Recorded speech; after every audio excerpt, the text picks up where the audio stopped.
Power. How to find and assert yours.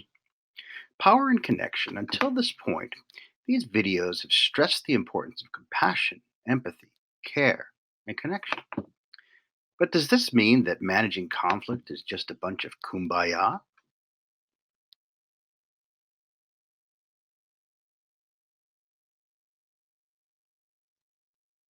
No. Managing conflict does not mean giving in to the other person, not asserting oneself, going along to get along, being nice so the other person will be nice back, not defending oneself. It doesn't mean any of those things. We want conflict resolution to be free of hostility, but the goal of conflict resolution is to solve problems. It's not about being either nice or mean. Here's our human dilemma. In any interaction, we always have a sense of fear for the self, a concern for our own self interest, and a concern or care or love for the other. And we're always going back and forth between caring for the other and fearing for the self interest and care for the other. So we move back and forth. When we feel threatened, we feel fear for ourselves. It is fear for ourselves that leads us to not be able to care for the other. So we go back and forth.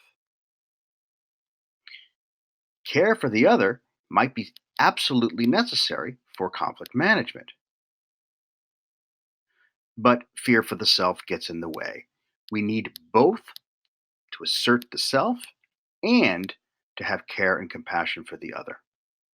Conflict resolution requires a balance between the two.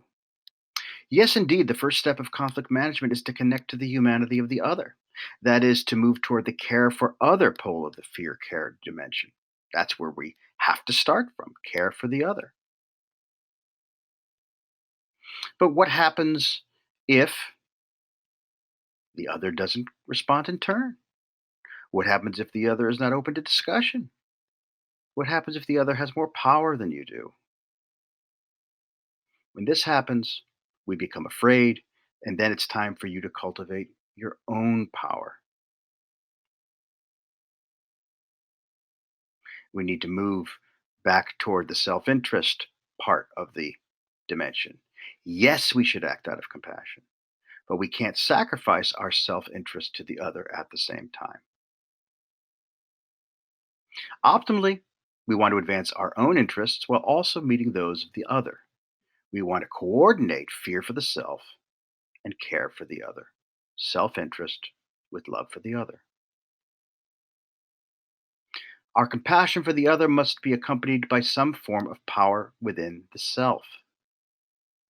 The key is not to cultivate power to gain dominance, but instead to gain the capacity to collaborate. To learn how to cultivate constructive power within yourself, go on to the next video. Thanks for watching.